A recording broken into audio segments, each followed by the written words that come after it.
Kepada para pemirsa yang saya hormati, perjalanan saya kali ini akan menuju ke Pura Dalam Balangan di Desa Balangan Jimbaran, Kecamatan Kuta Selatan, Kabupaten Badung. Yang mana pura ini terletak di tepi sebuah samudra, yaitu Samudra India, yang memiliki pemandangan yang sangat indah dan juga menjadi objek pariwisata yang banyak sekali dikunjungi oleh wisatawan domestik maupun wisatawan asing. Dan di sini juga sering dipergunakan sebagai tempat untuk prawedding, mengambil foto-foto pernikahan, karena memang memiliki pemandangan alam yang sangat indah. Mengenai sejarah dari Pura Dalam Balangan yang terletak di Desa Balangan Jimbaran, sebagaimana yang termuat jelas dalam Prasasti Melayu lembar 5A, salinan dibacakan oleh Bapak I Ketut Sudarsana dari Banjarbasang Tamiang Kapal, kemudian ditulis oleh Bapak Gede Kurnia Banjar Umadiang Melayu. Dinyatakan bahwa beliaulah yang bergelar sebagai Dalam Uluwatu yang membangun pariangan Pura Dalam Balangan. Beliaulah yang disebut Dalam Balangan dan juga disebut sebagai Dalam Putih Jimbaran.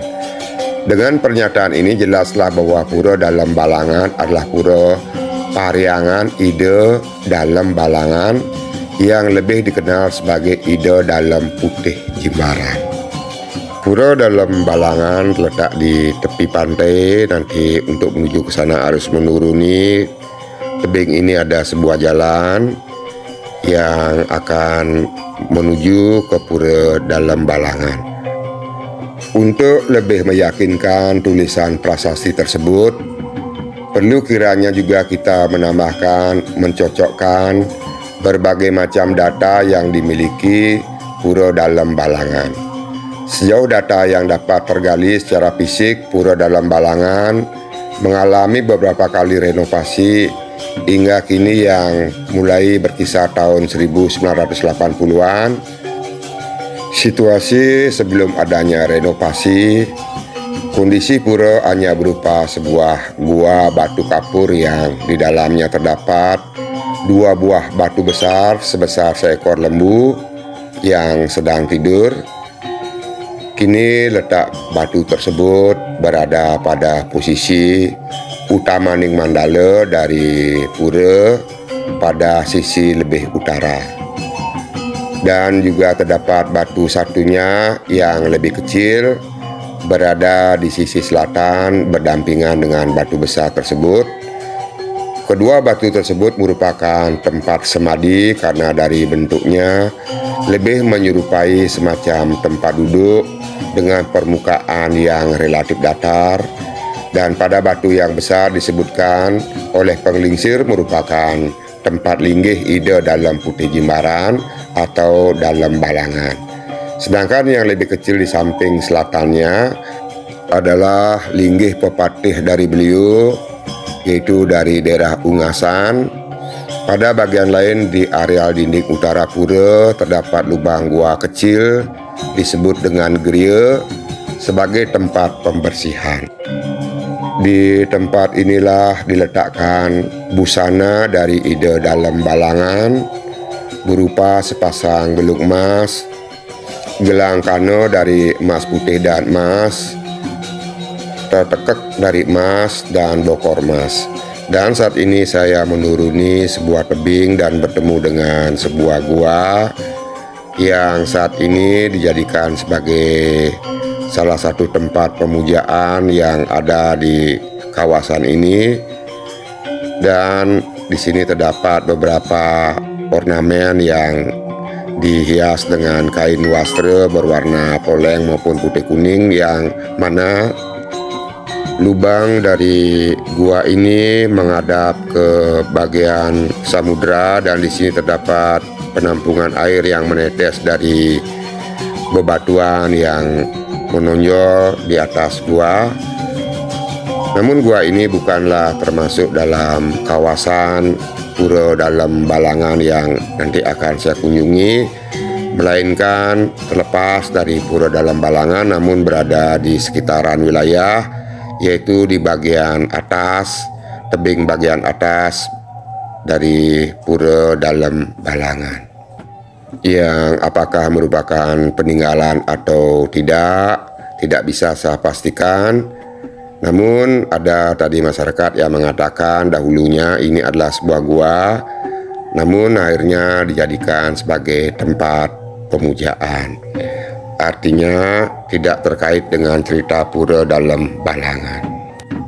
Peninggalan-peninggalan yang terdapat di Pura Dalam Balangan hingga kira-kira sebelum zaman revolusi tetap tersimpan di tempatnya tanpa ada yang berani mengambil atau mencurinya karena keangkeran Pura Dalam Balangan. Namun beberapa saat setelah waktu tersebut sempat terjadi kehilangan beberapa benda peninggalan sakral yang ada di pura. Bersyukurnya benda-benda yang hilang tersebut segera kembali lagi pada posisinya. Atas kejadian itu akhirnya diputuskan untuk menyimpan segala peninggalan tersebut di rumah pesalakan. Peninggalan ini tidak lain dimaksud untuk meyakinkan kita akan kebesaran ide yang bersentana di Pura Dalam Balangan. Saat ini saya masih berada di gua yang di atas, belum menuju ke Pura Dalam Balangan. Dan di gua ini sudah terdapat beberapa patung yang diwastra dengan kain kuning dan juga ada kain wastra warna merah. Dan kebetulan saat datang saya membawa senter sehingga bisa melihat apa saja yang ada dalam gua ini. Karena jika tanpa senter kemungkinan gua ini akan sangat gelap sehingga tidak akan bisa mengambil gambar dengan baik. Dan beginilah keadaan gua yang berada di bagian atas dari Pura Dalam Balangan. Dan setelah dari gua ini barulah saya akan menuju ke Pura Dalam Balangan. Ide Dalam Balangan atau Dalam Putih Jimbaran adalah sosok yang memiliki seperangkat busana kerajaan yang tidak dapat dengan mudah dimiliki oleh setiap orang pada zamannya. Atas rasa bakti yang kuat dari penglingsir di Belayu berkisar antara tahun 1930-an, mengaturkan 2 buah patung atau bedogol yang masih terpasang hingga kini. Hal lain tentang legenda yang berhubungan dengan Pura Dalam Balangan belakangan ini terasa memudar adalah dalam hal cerita rakyat di sekitar Pasar Jimbaran, yakni hingga ketika masih nyenangnya Kak Perande, penglingsir rumah pesalakan, seringkali tersebar isu entah dimulai dari mana dan dalam tempo waktu yang tidak teratur diselenggarakan upacara karena ide Dalam Balangan ngalap rabi ke Dwarawati. Jika beredar isu tersebut, tidak satupun warga masyarakat di Jimbaran yang berani untuk tidak melakukan niatnya, selayaknya berlaku dalam kaitan kegiatan tersebut berkaitan dengan kegiatan yang berhubungan dengan Dwarawati. Terjadi hal yang spesifik atau khusus diperlakukan ketika pelaksanaan Puja Wali di Pura Dalam Balangan. Sebelum dilaksanakan puncak kegiatan Puja Wali, senantiasa dilaksanakan rangkaian upacara memendak ke Dwarawati. Orientasi memendak tersebut dilakukan secara nyawang pada arah barat atau arah laut. Dengan demikian penekanan Dwarawati sebagai sumber keterkaitan ide Dalam Balangan menjadi semakin jelas dan bersifat pasti adanya. Tentunya bentuk kegiatan ini sangat penting untuk dicermati oleh karena dalam konteks upacara adatnya pada sebuah pura, khususnya Pura Dalam Balangan, jika ditinjau dari peninggalannya dominan berupa busana kerajaan. Sudah barang tentu keterkaitan sosok individu ide Dalam Balangan berkaitan erat dengan kerajaan Dwarawati Tentang kerajaan Dwarawati, sejauh penggalian yang ditemukan dapat diartikan sebagai kerajaan dalam cerita pewayangan kerajaan Dwarawati adalah tidak lain dari kerajaan yang dipimpin oleh Kresna. Kupasan kerajaan Dwarawati ini tidak lain adalah untuk memendak ide Betara Kresna atau Kresna Kepakisan yang merupakan leluhur dari ide dalam balangan.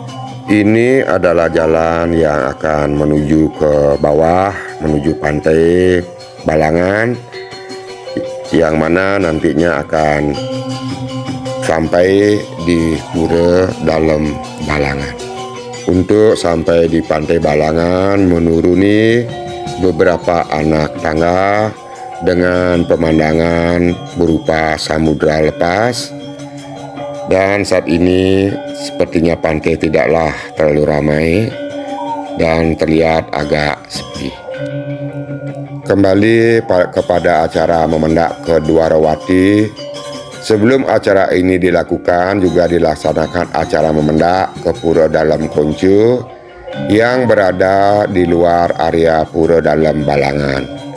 Pada deretan tepian tebing batu kapur di sisi utara, sesuai penjelasan yang ada pada prasasti baik di Griya Satria maupun di Belayu, dijelaskan bahwa ide Dalam Balangan atau Dalam Putih Jimbaran menikahi putri yang lahir dari bambu petung gading. Ini saya ambil dari blogger.com dan di sini ditulis bahwa pengertian dari bambu petung gading dikaitkan dengan keturunan Tionghoa, yang mana dikatakan bahwa Dalam Putih Jimbaran mengambil istri dari Tionghoa. Namun ketika saya dulu sekitar 20 tahun yang lalu pernah datang ke tempat ini, gua yang dimaksud saat itu hanyalah berupa gua dan di dalamnya terdapat sebuah batu. Namun kedatangan saya kali ini, di dalam gua sudah terdapat patung-patung yang sebagai simbol dari dewa, yaitu Dewa Buddha. Dan saya juga tidak berani memastikan apakah benar yang dimaksud dengan pernikahan dengan putri Tiing Gading Petung adalah mencirikan sebagai pernikahan dengan wanita Tionghoa. Karena jika salah dalam menjelaskan ini, saya takutnya nanti akan menimbulkan kerancuan dalam kehinduan yang ada di Pulau Bali. Karena ini juga berkaitan dengan yang ditulis begitu besar penghargaan kepada istrinya, sepenerus keturunannya pun dibisama untuk pantang pula akan berperilaku yang menistakan bambu petung gading, seperti pantangan memakan embung petung serta menggunakan alas tidur dari galar bambu petung. Dan jika dikorelasikan dengan kegiatan upacara ataupun juga dari keberadaan Pura Dalam Konco yang bersebelahan dengan Pura Dalam Balangan, dapat ditarik benang merah hubungan antara cerita bambu petung gading dan Pura Dalam Konco. Namun perlu diperhatikan, jika memang ada bisamu seperti itu yang berkaitan dengan wanita dari Tionghoa, apakah di Tionghoa diharamkan untuk memakan embung atau diharamkan untuk tidur di atas bambu petung gading? Dan itu jika itu benar, maka itu adalah berkaitan. Namun jika itu tidak berhubungan dengan apa yang ada di sana, tentunya perlu dipertimbangkan. Tidak mungkin jika di tempat aslinya itu adalah hal yang wajar dilakukan, sedangkan di sini menjadi pantangan. Keterkaitan itu tentunya perlu untuk diteliti lebih dalam lagi.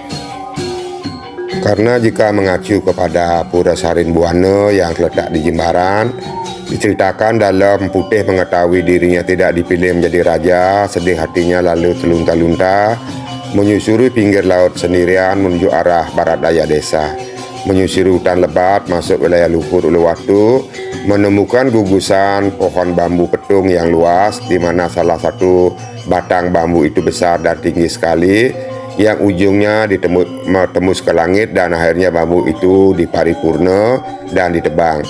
Potongan bambu yang atas melesat ke sorga, sedangkan batang bawahnya muncul seorang anak perempuan karena tidak ada ibu, lalu sang bayi disusui oleh seekor kijang yang kelak dijadikan istri oleh Dalam Putih Jimbaran. Dan ini juga perlu harus dikaji, cerita manakah yang nantinya akan berhubungan dengan Pura Dalam Jimbaran, karena jika kita salah dalam menceritakan sejarah, itu adalah sungguh sangat tidak baik yang nantinya akan menimbulkan kerancuan dalam adat dan budaya kita. Dan saat ini saya sudah memasuki kawasan Pura Dalam Balangan.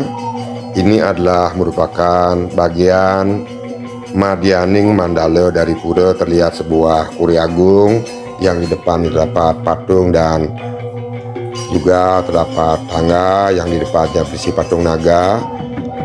Dan pintu masuk menuju ke areal utama Ning Mandala melalui sebuah candi bentar yang berada pada sisi utara dari pura. Dan di sini sebelum memasuki candi bentar terdapat ornamen-ornamen berupa patung-patung yang diletakkan di bawah cerukan dari batu karang. Dan saya akan memasuki bagian utama Ning Mandala dari pura. Om Swastiastu. Beginilah keadaan Pura Dalam Balangan. Di sini terdapat beberapa pelinggih dan banyak terdapat patung-patung, yang mana Pura Dalam Balangan adalah sebuah pura yang berada di tengah sebuah gua. Namun gua ini memiliki luasan yang cukup luas, artinya bukanlah gua tertutup tapi lebih mendekati pada sebuah bentuk ceruk. Dan di sini setiap pelinggih memiliki perbedaan ketinggian, dan di sini juga disiapkan jeding-jeding yang nantinya akan menampung air yang menetes dari batu-batu yang ada di atas. Namun sayang sekali di setiap pelinggih yang ada di sini tidak dicantumkan nama, sehingga saya tidak bisa menjelaskan apa nama pelinggih dan siapa yang disentanakan. Namun semoga dengan melihat video ini bisa memberikan gambaran kepada umat yang ada di Bali dan di luar Bali, bahwa beginilah keadaan yang ada di Pura Dalam Balangan. Sehingga sesaat jika ingin nangkil sudah memiliki sedikit gambaran tentang keadaan pura ini. Dan saya akan lanjutkan melihat apa saja yang ada di dalam areal utama Ning Mandala. Dahulu ketika datang ke sini, saya pernah sekitar 20 tahun yang lalu, saya melihat ada patung yang menyerupai Hanoman. Apakah artinya patung manusia kera, tapi saat ini sudah tidak terlihat. Apakah sudah diganti menjadi Ganapati?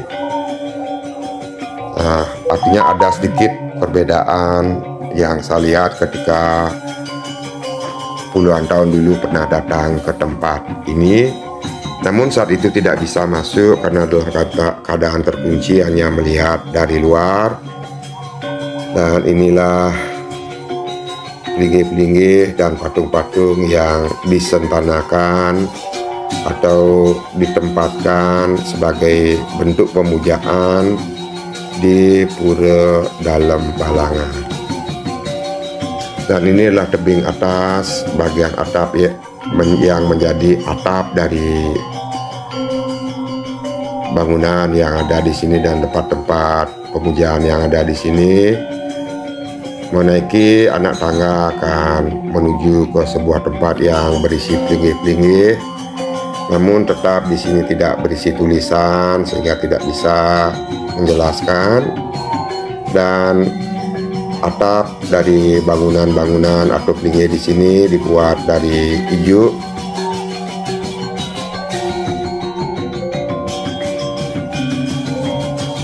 Dan itu adalah sebuah candi bentar yang berada di sisi selatan. Artinya untuk memasuki bagian utama Ning Mandala terdapat 2 buah candi bentar dan 1 buah Kuri Agung.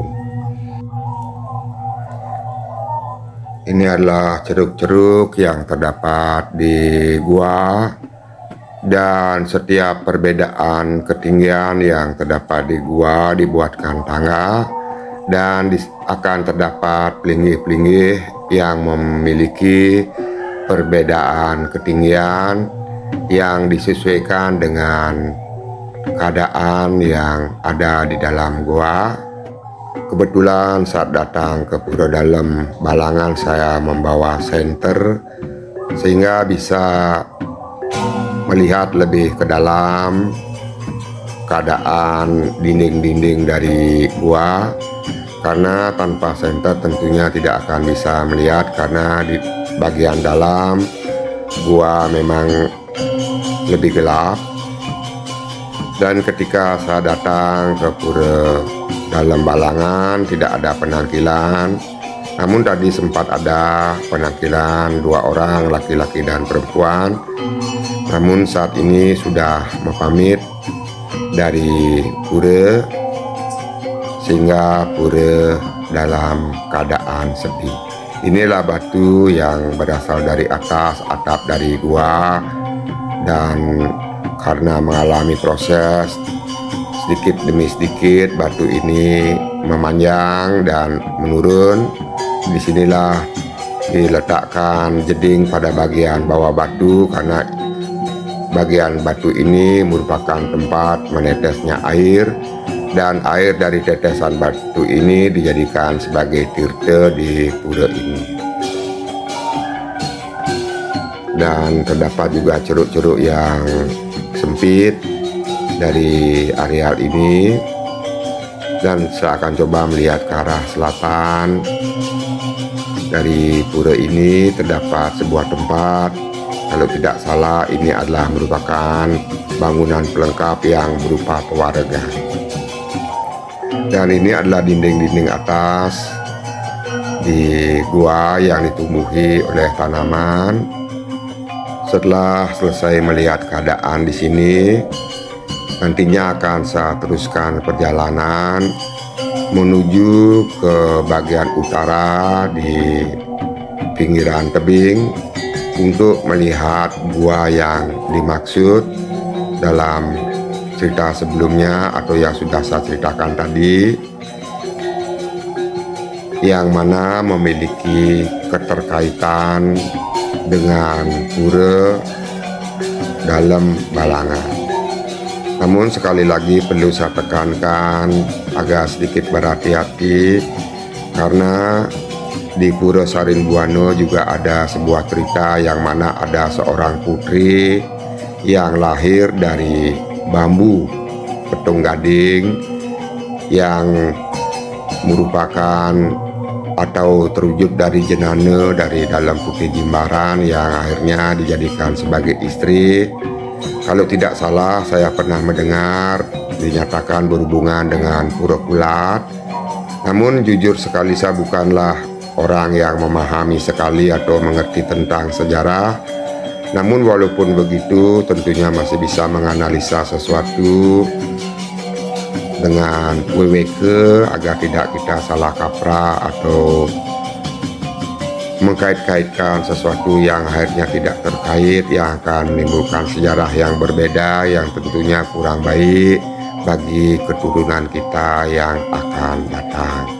Sehingga saya berharap adanya instansi pemerintah yang memang berhubungan dengan hal tersebut semakin giat menggali budaya sejarah Bali agar kita memiliki kebenaran akan sejarah yang tentunya nanti akan diturunkan kepada generasi penerus, sehingga apa yang menjadi sejarah begitulah adanya, minimal adanya pendekatan kebenaran.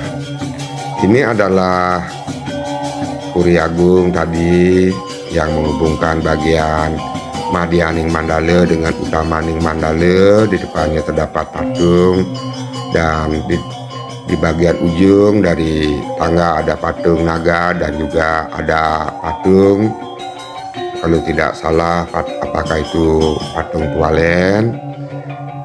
Dan di sebelah selatan juga terdapat sebuah candi bentar, namun di sini candi bentar dalam keadaan tertutup. Dan tadi saya masuk dari candi bentar di bagian utara, dan inilah mulut gua, yang artinya gua ini bukanlah gua yang sempit, namun gua yang besar, artinya memiliki bukaan gua yang sangat besar, sehingga bisa dikatakan sebagai bentuk sebuah cerukan yang besar. Dan ini adalah Puri Agung tadi, dan di luar di bagian Madianing Mandala terdapat bangunan-bangunan penunjang untuk kegiatan di pura dan bisa digunakan untuk mesandakan oleh pemedek. Dan ini adalah Candi Bentar. Dengan melewati Candi Bentar saya akan sampai ke bagian Nistaning Mandala dari pura Dalam Balangan, dan terlihat lautan dengan pasir putih yang merupakan laut lepas atau samudra. Dan keindahan alam yang ada di sini merupakan sebuah daya tarik bagi wisatawan lokal, domestik maupun mancanegara. Dan di bagian Nistaning Mandala ini dibatasi dengan pagar yang tujuannya agar pengunjung pariwisata tidak sembarangan untuk masuk ke areal pura karena merupakan areal suci. Dan di sini ada pintu tadi yang saya masuki yang berada di samping pura. Dan saat ini saya akan keluar menuju ke bagian Jabayan Pura yang merupakan pantai dari tempat ini yang disebut dengan Pantai Balangan.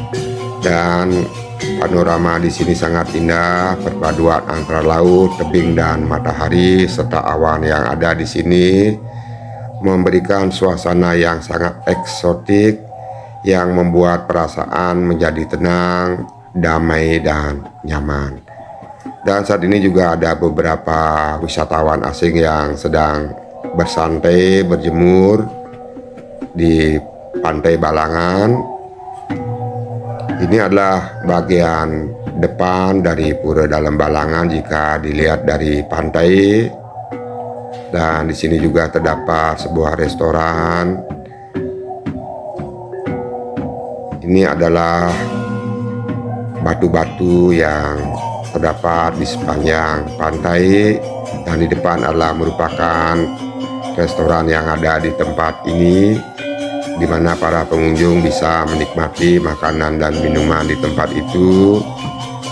Ketika saya datang, air dalam keadaan surut sehingga terlihat bebatuan yang berada di laut, dan di kejauhan tampak ada bagian tebing yang menonjol ke arah laut.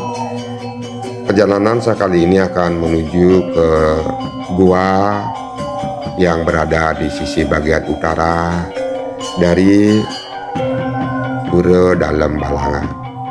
Ini adalah merupakan kedatangan saya yang ketiga di Pantai Balangan, yang mana kedatangan pertama sekitar 20 tahun yang lalu, sehingga saya bisa menceritakan keadaan gua yang nanti akan saya kunjungi. Pada saat itu tidak terdapat ornamen apa-apa, hanya ada sebuah batu yang ada di dalam gua. Dan nanti kita lihat apa saja yang ada di dalam gua setelah ketiga kali kedatangan saya di tempat ini. Ini adalah dinding-dinding karang yang ada, yang memberikan pemandangan yang sangat indah, yang mana sering sekali dikunjungi oleh wisatawan untuk melakukan pemotretan ataupun prawedding. Selain di atas juga sering dilaksanakan di bawah, yaitu di karang-karang di pantai ini. Dan kebetulan memang saat ini pengunjung tidaklah terlalu ramai, hanya ada beberapa orang saja, sehingga dalam pengambilan gambar tidak mengganggu dari aktivitas mereka. Dan ini adalah tebing yang berada di sisi utara. Di atas adalah tempat sebelumnya yang tadi saya kunjungi, yang sebelumnya melihat dari atas ke arah bawah ke tempat ini, dan sekarang dari bawah melihat ke atas dan terlihat beberapa wisatawan yang sedang berada di atas tebing.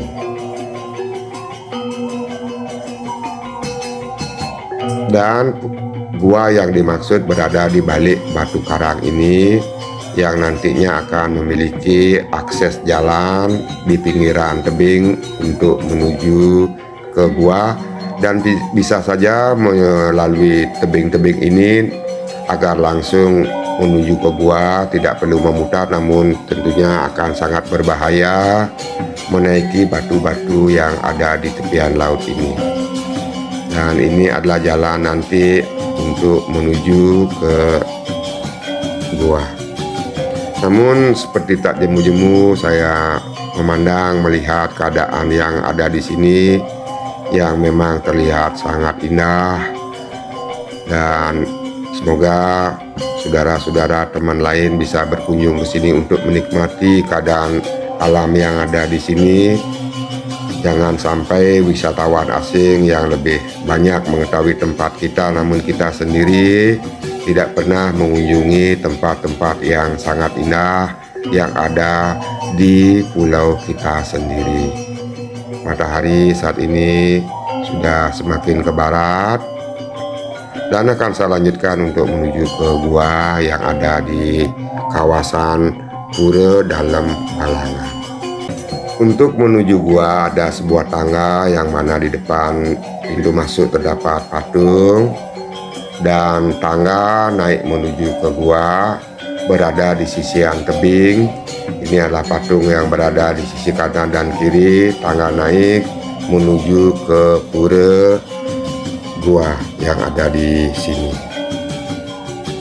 Namun jalan saat ini sudah sedikit rusak, berbeda dengan ketika pertama kali dibuat, masih bagus. Dan jalan yang dibuat berada di bawah tebing, yang mana tebing-tebing ini menjadi seperti atap jalan menuju gua, dan tidak lama lagi akan sampai di gua yang dimaksud. Dan terlihat ada sebuah kober yang berwarna merah atau lelontek yang menandakan sebentar lagi akan sampai pada gua yang akan dituju. Dan beberapa langkah lagi akan sampai pada gua. Ini adalah batu-batu tebing tadi, atau batu-batu yang tadi terlihat dari bawah. Dan beginilah keadaan bagian depan dari gua yang ada di sini, yang terlihat ada lelontek yang berwarna merah, serta terlihat penyor, serta ada ornamen Cina, yang budaya Cina yang dipasang di bagian pintu memasuki areal dari gua. Dan ini adalah ornamen budaya Cina, dan juga terlihat gedung yang berwarna merah, dan di atas adalah merupakan tebing yang tadi awal saya kunjungi. Terlihat ada sebuah patung Buddha yang dipasang di bagian kiri dan kanan dari mulut gua. Untuk masuk ke dalam gua melalui sebuah lubang yang terlihat ada karpet kotak-kotak, dan ini adalah mulut gua, dan kebetulan saya membawa senter sehingga nantinya akan bisa melihat lebih terang apa saja yang terdapat di dalam gua. Om Swastiastu. Dan saya memasuki bagian dalam gua. Terlihat kain warna merah yang ada di sini berupa lap-lapan, dan ada patung Dewi serta beberapa patung ornamen yang mencirikan sebagai dewa-dewa dari budaya agama Cina. Dan juga tadi terlihat ada seperti patung yang berbentuk Ratu Pantai Selatan, dan ini adalah merupakan atap gua. Gua ini berbentuk bulat dan memiliki diameter sekitar 3 meteran, dan dahulunya ketika awal pertama kali ke sini, tempat ini tidaklah seperti ini, tidak ada benda-benda pemujaan seperti yang terlihat di depan.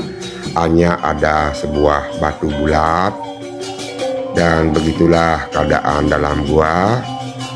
Dan kini gua dalam keadaan atau bentuk seperti ini, dan inilah tangga untuk naik menuju ke bagian pantai, dan ini adalah tempat atau jalan yang sudah saya lalui tadi.